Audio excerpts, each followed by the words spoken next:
अस्सलाम वालेकुम नाज़रीन। सामीन, मुआहिदा लौज़ान अगस्त 2023 में ख़त्म होने जा रहा है। इस मुआहिदे में एक तरफ सल्तनत उस्मानिया और दूसरी तरफ यूरोपियन इत्तेहादी ममालिक France, British Empire, Italy, Japan, यूनान और रोमानिया थे। इस मुआहिदे के ख़त्म होने को लेकर दुनिया भर के मुसलमानों बिलखसूस पाकिस्तानियों में कुछ अजीबो गरीब किस्म की अफवाहें गर्दिश में है, जैसा कि तुर्की में खिलाफत दोबारा नाफिज हो जाएगी और मक्का और मदीना दोबारा तुर्की के पास चला जाएगा। तुर्की इसराइल को तस्लीम करना खत्म कर देगा।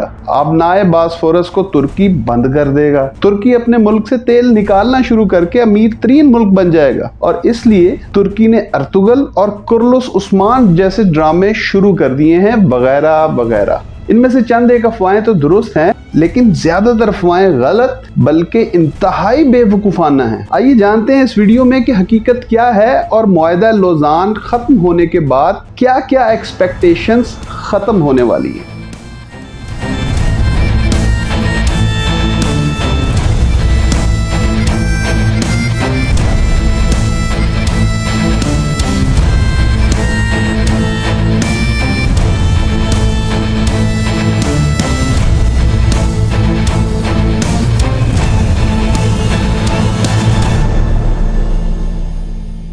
सामईन, दुनिया पर 650 साल राज करने के बाद सल्तनत उस्मानिया का सूरज गरूब हो रहा था, जो पहले जंग अजीम के बाद डूब ही गया। ये इतनी बड़ी सल्तनत थी कि आज के दौर के 40 के करीब मुल्क कभी सल्तनत उस्मानिया के ताबे रहे।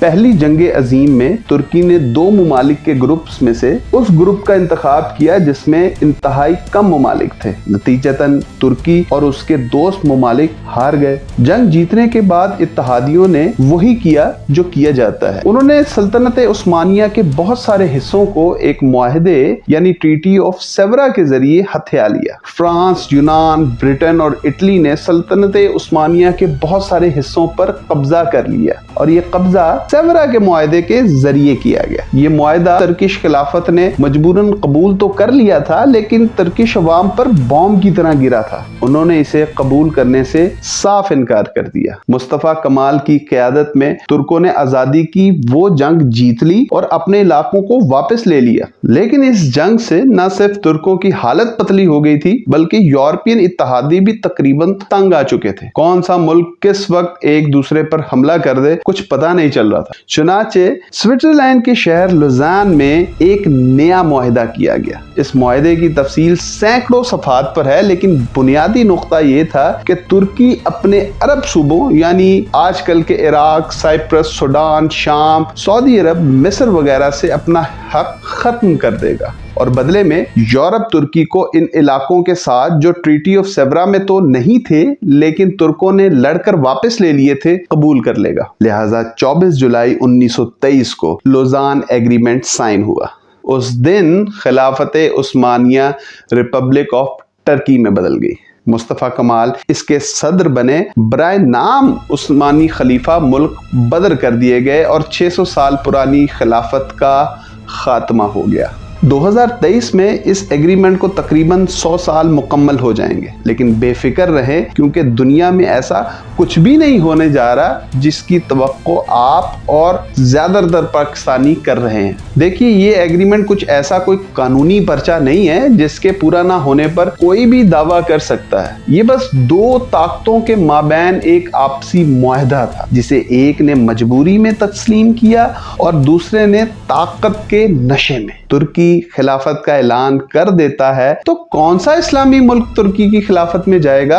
अरब ममालिक तुर्की के सख्त मुखालिफ हैं। वो ये समझते हैं कि तुर्की ने उन पे माजी में बहुत जुल्म किए। आपका पसंदीदा इस्लामी अर्तुगल ड्रामा सऊदी अरब और बहुत से अरब ममालिक में तो बैन है, बल्कि अरब ममालिक ने तो उसका मुकाबला करने के लिए अपना अरबी ड्रामा किंगडम और फायर भी बनाया हुआ है, जिसमें टर्किश इंतहाई जालिम दिखाए गए। मलेशिया रशिया और तुर्की 2019 में इस्लामिक कंट्री का एक इजलास कुआलालंपुर में कर रहे थे, तो उस वक्त प्राइम मिनिस्टर पाकिस्तान इमरान खान वादे के बावजूद वहां नहीं जा सके। ये सऊदी अरब का दबाव था। और दूसरी बात, तुर्की 100 साल खत्म होने से पहले ही अपनी जमीन से तेल निकाल रहा है। तुर्की पर तेल निकालने की पाबंदी मुतनाज़ इलाकों से तेल निकालने पर है, जिसकी अलबत्ता उसने तैयारी शुरू कर दी है। तो लौज़ान के खात्मे के बाद इस बात पे भी कुछ खास फर्क नहीं पड़ने वाला। रही बात मक्का और मदीना की, तो ये सऊदी अरब के पास ही रहेंगे, क्योंकि सऊदी अरब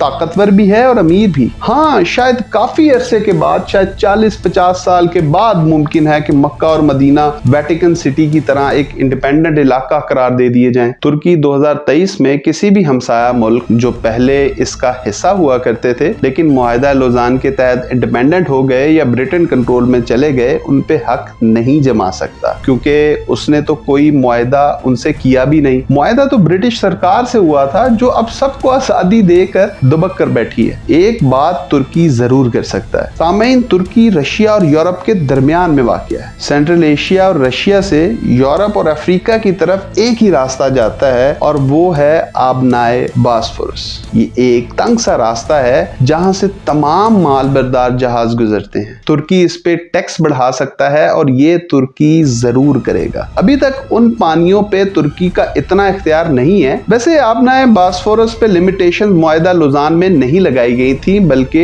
मॉन्ट्रियल एग्रीमेंट में लगाई गई थी, जो लौज़ान एग्रीमेंट के तकरीबन 13 साल बाद हुआ था। सामईन, दुनिया में कोई भी एग्रीमेंट या मुआहदा नहीं होता, दुनिया में सिर्फ ताकत होती है। अमेरिका ने अफगानिस्तान, वियतनाम, शाम, इराक और दुनिया भर में हमले किए। किस मुआहदे के तहत किए? रूस ने यूक्रेन पर किस मुआहदे के तहत हमला किया? ताकत हो तो आप 2 महीने बाद भी मुआहदा तोड़ सकते हैं। ताकत ना हो तो आप 100 साल खत्म होने के ख्वाब देखा करते हैं। अगर आपको पॉलिटिक्स और हिस्ट्री में दिलचस्पी है तो हमारी बहुत सारी वीडियोस देखने के लिए चैनल को सब्सक्राइब कीजिए। अपनी आरा और कमेंट से जरूर आगाह कीजिएगा। इजाजत दीजिए, वस्सलाम।